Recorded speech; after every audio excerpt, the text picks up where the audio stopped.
The entire bank lobby froze the moment billionaire investor Vanessa Whitmore tore a $5 million check into tiny pieces and let them scatter across the marble floor.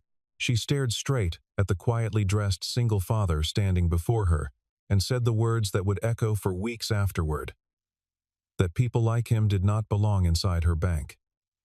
No one in the crowd defended him. No one recognized his face. The security guards drifted closer, ready to escort him out, while the junior executives exchanged smirks behind their tablets, certain the show was already over. Then the oldest man in the room, a board member who had sat quietly near the back for 22 years, rose slowly from his chair, his face draining of color, as though he had seen a ghost. He whispered only 6 words, but those 6 words would change everything that happened next inside that building forever. Rain fell softly over Manhattan that autumn morning. The kind of rain that blurred the skyline into gray watercolor and made every umbrella on the sidewalk look identical. Inside the old stone building on the corner of Lexington, the private bank known as Meridian Trust carried on its usual rhythm of hushed voices and polished shoes. A man named Reed Callahan walked through the revolving doors, wearing a plain wool coat that had clearly seen several winters, his hands tucked into his pockets, his eyes calm in a way that made him almost invisible among the tailored suits around him. He carried nothing but a slim leather folder, and inside that folder was a single check written for $5 million. He moved without hurry, the way a man moves through a place he has walked through 1,000 times before, though nobody in that lobby had ever seen his face. The young teller at the front counter glanced up at him twice, before deciding he did not belong there, the kind of instinctive judgment people make in seconds and rarely question afterward. Reed's shoes were scuffed, his coat was frayed at the cuffs, and he asked his questions in a quiet, unhurried voice that carried none of the urgency wealthy clients usually performed. He set the folder gently on the counter and waited, patient as a man who had learned, somewhere along the way, that patience was often the only thing worth holding on to. Behind him, other clients drifted past in coats that cost more than a month of ordinary rent, none of them sparing him a second glance. A security guard near the entrance shifted his weight, watching Reed with the practiced suspicion reserved for anyone who looked like they might not belong among the marble columns and gleaming brass fixtures. Across the lobby, the bank's chief executive, a sharp-featured man named Owen Mercer, was giving a personal tour to a woman whose presence alone seemed to bend the air around her. Vanessa Whitmore moved through the marble lobby like she already owned it, her heels clicking in perfect rhythm, her assistant trailing 2 steps behind with a tablet full of numbers that mattered more to her than any face in the room. Her fund, Whitmore Capital, was closing in on a controlling stake in Meridian Trust, a deal that had taken months of quiet negotiation and would soon make headlines across the financial pages. Owen walked her past the tellers, narrating the bank's history with the practiced enthusiasm of a man who stood to earn tens of millions of dollars in bonuses the moment the sale closed. Every hallway they passed had been recently renovated, every surface polished to reflect exactly the kind of wealth Vanessa expected to see, and Owen made certain she noticed all of it. It was Owen who first noticed Reed standing at the counter, and it was Owen who leaned toward Vanessa with a low chuckle, muttering that some people apparently still believed a bank was a place for wandering in off the street. Vanessa Whitmore had built her reputation on exactly this kind of instinct, the ability to size up a room and a person within seconds and rarely be proven wrong. Colleagues described her as brilliant and merciless in equal measure, a woman who had turned 3 failing companies into profitable ventures by cutting away anything or anyone that did not serve the bottom line. She trusted numbers over feelings, contracts over promises, and her own sharp judgment over almost anyone else's opinion, a habit that had served her well in every boardroom she had ever entered. Vanessa followed his gaze, studied Reed for exactly 3 seconds, and allowed herself a small, cutting smile. She wondered aloud, just loud enough for the nearby staff to hear, how a man dressed like that could possibly be holding anything worth $5 million. Her assistant laughed softly, the practiced laugh of someone who had learned long ago that agreeing with Vanessa was the safest position to hold in any room.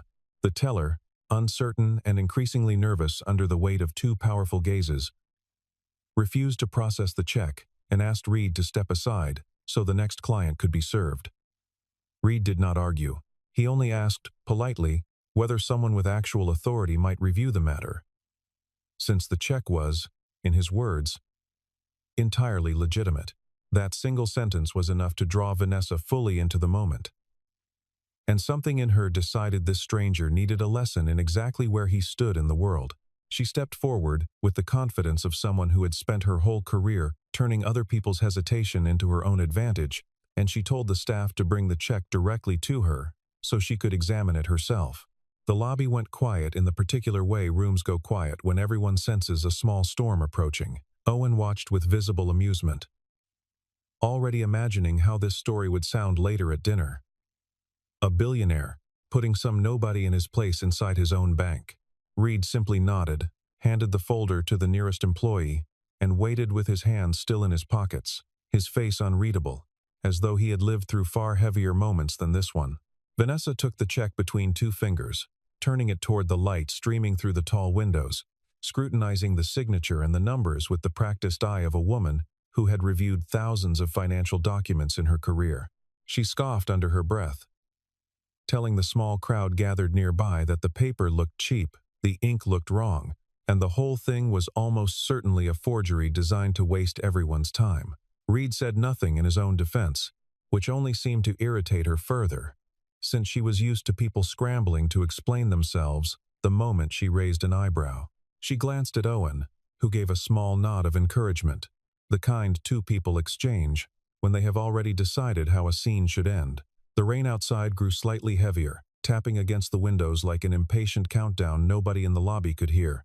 Without any warning, Vanessa gripped the check with both hands and tore it cleanly down the middle, then tore it again and again, until nothing remained but a small storm of white paper drifting toward the marble floor beneath her heels.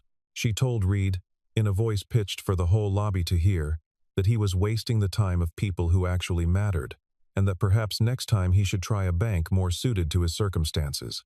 The paper fragments settled slowly around his shoes, like the last leaves of autumn falling from a tree that had already given up its color. For a long moment, nobody moved, and the only sound in the lobby was the soft patter of rain against the tall windows outside. Even the assistant, usually so quick to laugh, seemed to sense that something in the room had shifted into territory none of them fully understood. Reed lowered himself to one knee without hesitation, gathering the torn pieces one by one with the same unhurried calm he had carried since walking through the door. He did not look angry. He did not look embarrassed. He simply collected every fragment of paper into his palm, folded them gently, and slipped them back into his leather folder, as though preserving something far more valuable than $5 million. When he finally stood again, he looked directly at Vanessa, and in a voice so quiet it forced the entire lobby to lean in and listen, he told her that he hoped she would not come to regret this. Then he turned and walked out through the revolving doors, disappearing into the gray rain of the New York morning, leaving behind a silence that somehow felt heavier than any argument could have. Owen laughed once, a short, uncertain sound, and quickly changed the subject, but Vanessa found her eyes lingering on the empty doorway a moment longer than she intended. A cleaning attendant quietly swept the remaining scraps of paper from the corners of the lobby. And for a strange, fleeting moment, the sound of the broom against marble felt louder than anything that had been said that morning. Nobody in that lobby understood yet what had actually just happened, and nobody, least of all Vanessa, could have guessed how quickly the ground beneath her plans was about to shift. 2 floors above the lobby, inside a wood-paneled boardroom overlooking the wet avenue, the members of Meridian Trust's board were preparing for the vote that would decide the bank's future. Papers were arranged neatly across the long table, coffee cups steamed beside folders stamped with numbers that represented decades of careful work, and the mood in the room carried the particular tension of men and women who knew a very large sale was only hours away from becoming official. Gregory Hale, the oldest member of the board at 72 years old, sat near the head of the table, saying little, watching everything, the way he always did before an important decision. Younger board members shuffled papers nervously, aware that this single vote would determine whether their careers accelerated or quietly stalled. It was Gregory who happened to glance toward the window at the exact moment Reed crossed the street below coat collar raised against the rain, folder tucked under one arm. Something in the way the man walked made Gregory's chest tighten, a memory stirring from somewhere far beneath the surface of ordinary attention. He rose from his seat without excusing himself, walked to the window, and watched until the figure disappeared around the corner of the building. His hands, resting against the windowsill, trembled slightly in a way none of the younger executives noticed or would have understood even if they had. When Reed reappeared minutes later inside the very boardroom itself, escorted in by a confused assistant who explained that the visitor had insisted on being present for the meeting, Gregory's breath caught entirely. His eyes fell first to the small gold pin fastened to Reed's lapel, a symbol so old that most of the newer board members had never even heard its name spoken aloud. Gregory whispered, almost too softly for anyone else to hear, asking whether the man standing before him had truly come back after all these years. Reed only offered a faint, knowing smile. The kind of smile shared between two people who remembered something the rest of the room had long forgotten. Vanessa, who had followed the commotion up from the lobby, still convinced she had simply embarrassed a stranger, stood near the doorway utterly confused by the sudden shift in atmosphere. She glanced at Owen, expecting some explanation, but found only the same confusion mirrored back at her. Owen Mercer, sensing something shifting beneath his feet that he did not yet understand, felt the first genuine flicker of worry crawl up the back of his neck. The younger board members whispered among themselves, none of them recognizing the name Reed Callahan. None of them understanding why a man in a worn coat commanded such sudden, absolute silence from the one person in the room old enough to have witnessed the bank's true beginning.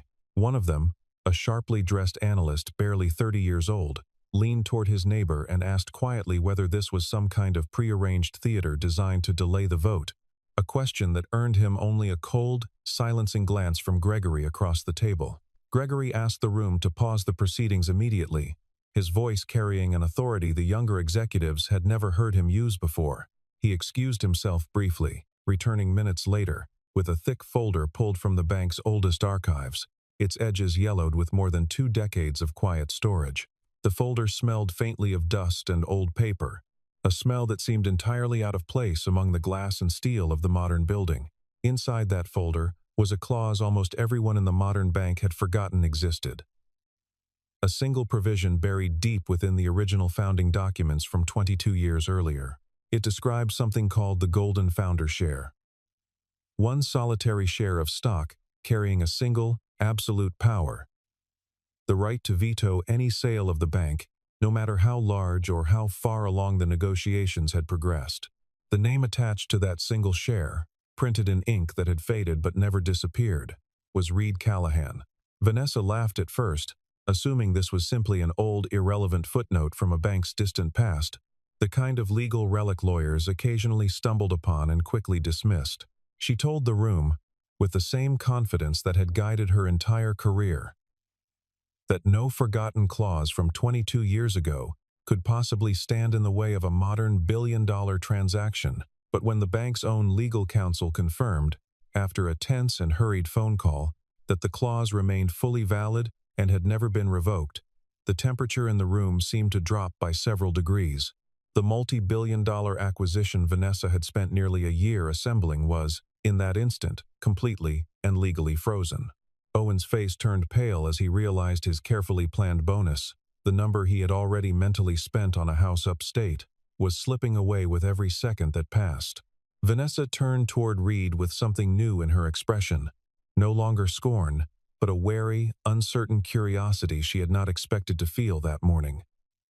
One of the outside attorneys, brought in specifically to finalize the sale, flipped frantically through his own copies of the original incorporation papers, searching for any loophole that might invalidate the clause before the deal collapsed entirely. He found none. Every signature, every notarization, every filing with the state matched perfectly, a paper trail so old and so carefully preserved that it could not be challenged by even the most aggressive legal team money could buy. Gregory closed the old folder slowly, his eyes still fixed on the man standing quietly near the door, and for the first time in years, he allowed himself to remember exactly how this all began. The story of how Reed Callahan came to hold that quiet, extraordinary power stretched back more than 2 decades, to a time when Meridian Trust existed only as an idea sketched across the walls of a small rented garage. Reed had been young then, driven by a conviction that ordinary working people deserved the same respect and opportunity that banks traditionally reserved for the wealthy. He remembered watching his own father, a mechanic, get turned away from 3 different banks simply for asking about a small business loan. And he had promised himself, quietly, that no one else would ever be dismissed so easily if he had any say in the matter. He built the institution from almost nothing, working through countless nights, believing that a bank could be a place where a small business owner or a struggling family was treated with the same dignity as any billionaire client.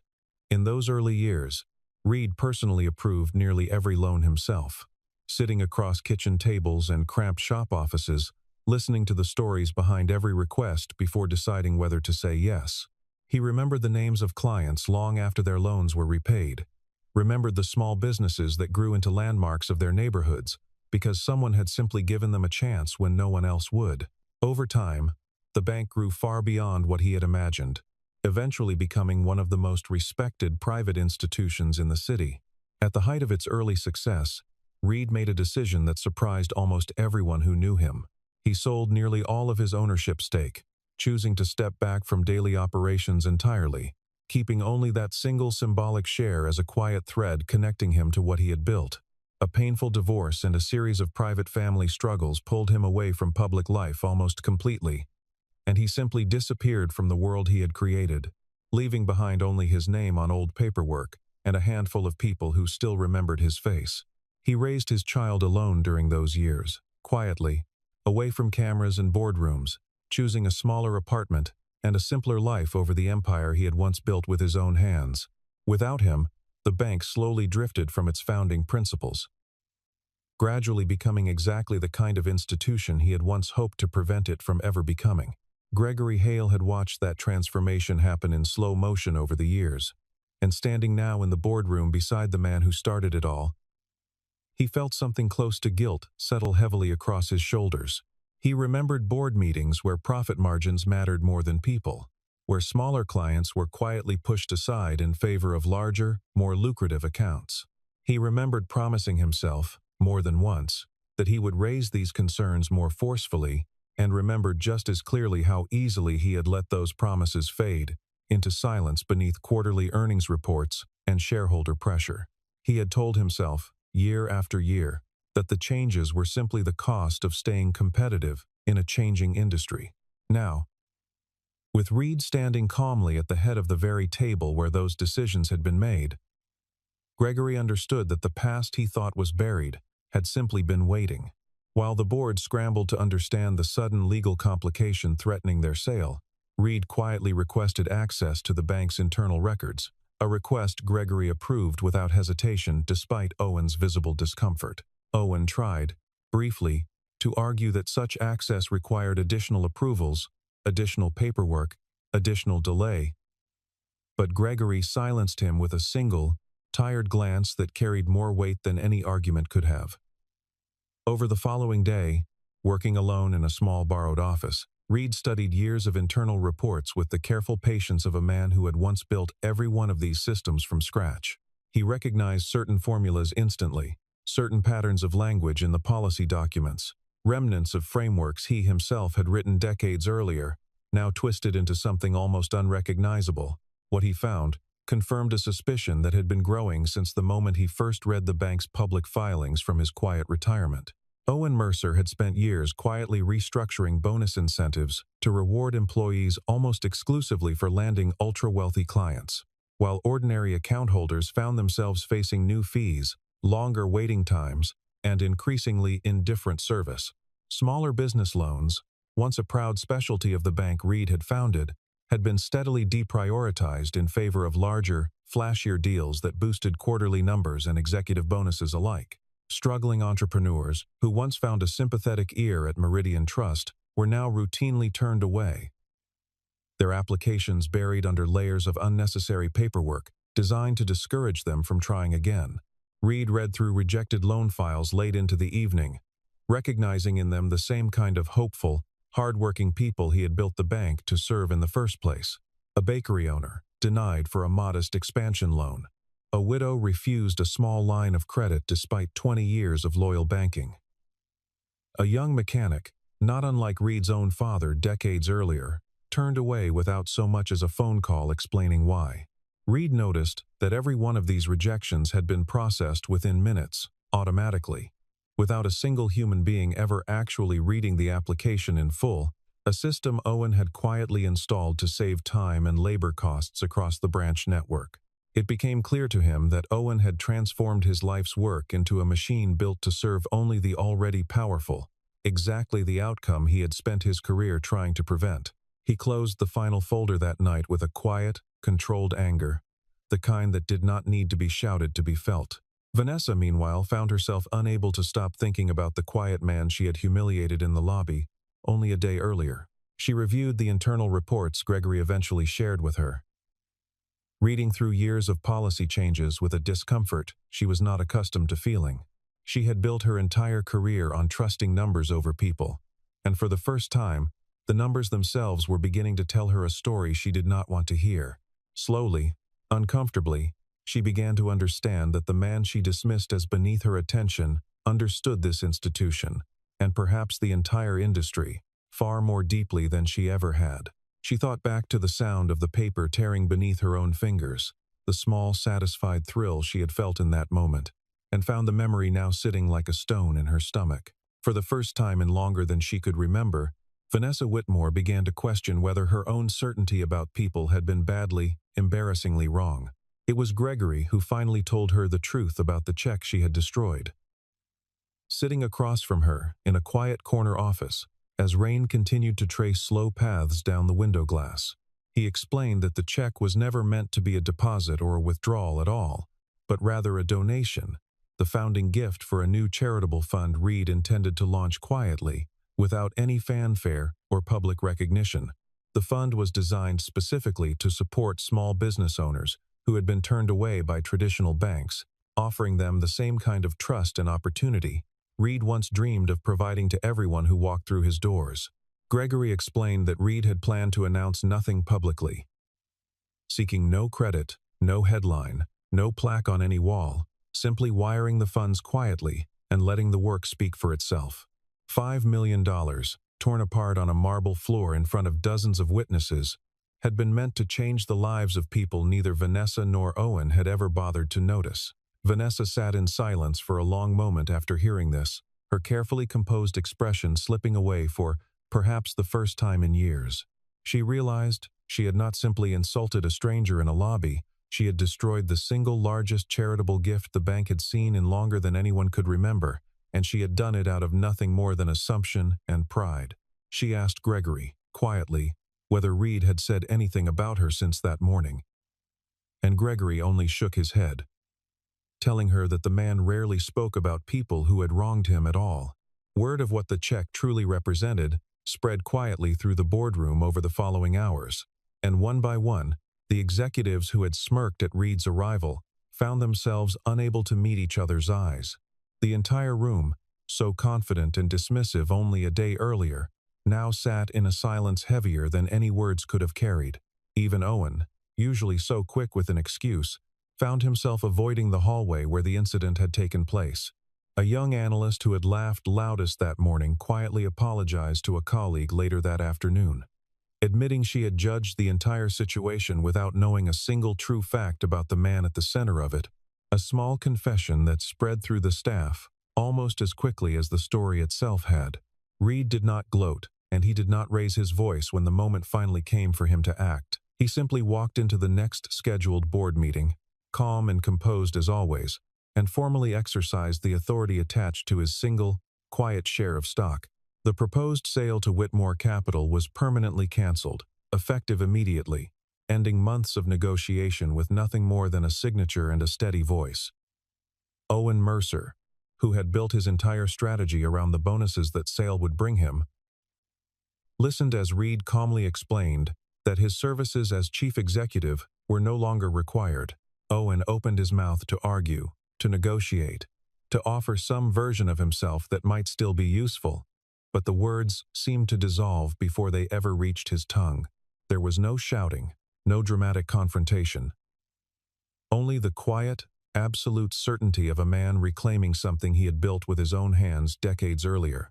Reed appointed a new leadership team within days, choosing people who remembered or were willing to learn what the bank had once stood for before profit eclipsed purpose. He asked the new executives for exactly one thing above all others, that every decision moving forward placed the well-being of ordinary clients ahead of short-term financial gain. He personally reviewed the frozen loan applications, reversing dozens of rejections within his first week alone, restoring credit lines to families and small business owners who had given up hope of ever hearing from the bank again. He called several of them himself, using the same quiet, unhurried voice he had used in the lobby, telling each one that a mistake had been made and that it was being corrected, nothing more, nothing less. One elderly shop owner, certain the call was some kind of scam, hung up twice before finally believing that the man on the line truly meant what he said. Reed simply called a third time, patient as ever, until the woman finally understood that her small hardware store, closed for nearly a year after being denied a loan, would open its doors again by spring. When he announced the changes to the full staff gathered in the main lobby, something remarkable happened that no one in the room had expected. The employees, many of whom had quietly suffered under years of policies that rewarded only the wealthiest accounts, began to applaud, softly at first, then louder, until the entire lobby filled with the sound of genuine, unguarded gratitude. Tellers who had spent years apologizing to customers for policies they never agreed with found themselves smiling for the first time in longer than they could remember.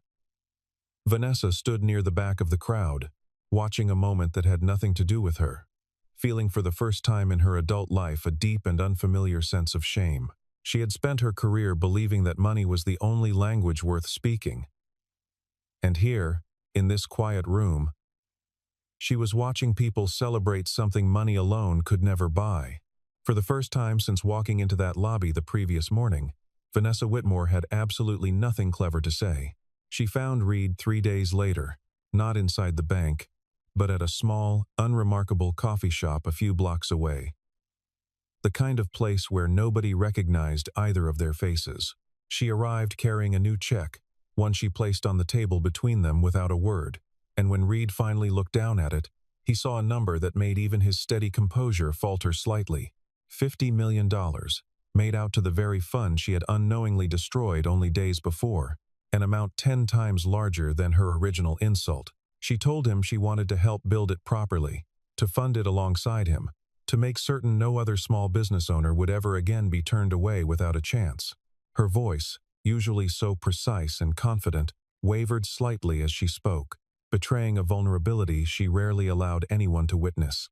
Reed studied her for a long moment before finally speaking, his voice as calm and unhurried as it had been in the lobby days earlier. He told her that money could rebuild a check, but it could never rebuild respect, and that if this gift was simply an attempt to erase her guilt, he had no interest in accepting it. Vanessa, for perhaps the first time in her adult life, felt her carefully constructed confidence crack completely open in front of another person. She admitted, quietly, that she had spent years believing her success gave her the right to judge people before ever truly knowing them, and that meeting him had forced her to question everything she thought she understood about the world. She confessed, almost embarrassed by her own honesty, that she had replayed the sound of that torn check in her mind every night since, unable to shake the image of the paper falling to the marble floor. She did not ask him to simply take her money and forgive her. Instead, she asked for something far more difficult, a chance to prove through actual work, over actual time, that she could become someone worth trusting. Reed considered her request in silence for a long moment, the rain outside the coffee shop window tracing familiar slow paths down the glass. He remembered, briefly, how it had felt to be underestimated himself, decades earlier, when bankers far wealthier than he was now had dismissed his own small ideas without a second glance. Finally, he told her that if she was serious, she could start by sitting in on every rejected loan application from the past year, reading each story herself before deciding anything about who deserved a second chance. Vanessa nodded slowly, surprised at how quickly she agreed, and asked whether he intended to keep the $50 million check at all, or send it back to her the same way he had once handed over the torn pieces of the first one. Reed slid the check back across the table gently, telling her that money meant nothing until it was matched with the kind of attention most people never bothered to give, and that she could write him a new check once she had proven she understood the difference. 6 months passed quietly after that conversation, and the transformation inside Meridian Trust became impossible for anyone in the financial world to ignore. Thousands of small business owners who had once been turned away found new doors opening for them, supported by a fund that had grown far beyond its original $5 million foundation. Local newspapers began quietly reporting on bakeries reopening, on small manufacturing shops expanding, on families finally securing loans that had been denied to them for years under the old leadership. A modest furniture workshop in Queens, once a single cramped room, expanded into a full storefront within 4 months, its owner crediting a phone call from someone at Meridian Trust who had simply taken the time to listen. A young couple in Brooklyn used their restored credit line to finally open the small restaurant they had been planning for 3 years, naming their first signature dish, quietly and without any public announcement, after the bank that had given them a second chance. Vanessa worked alongside Reed throughout those months, not as an investor circling an opportunity, but as a genuine partner learning, slowly and often uncomfortably, what it truly meant to build something for other people rather than for herself. She spent long evenings reading rejected applications, just as Reed had asked, and more than once found herself moved by stories she would have dismissed without a second thought only a year earlier. The woman who once tore apart a stranger's check without a second thought had become one of the fund's most dedicated advocates, personally reviewing applications late into the evening long after the offices had emptied. She learned the names of business owners whose loans she approved, remembered the details of their stories, and began showing up occasionally, quietly, to see their shops with her own eyes rather than simply reading numbers on a page. She started arriving at these small storefronts without an assistant trailing behind her, without a driver waiting at the curb, choosing instead to walk the last few blocks alone in the same gray drizzle that had once fallen over the lobby the morning she tore a stranger's check apart. Owners who recognized her name from news coverage of the fund often seemed surprised by how little she said, how carefully she listened, as though she were still practicing a skill she had only recently discovered she lacked. She was no longer described in industry circles as merely a ruthless billionaire chasing the next acquisition. She had become something far rarer.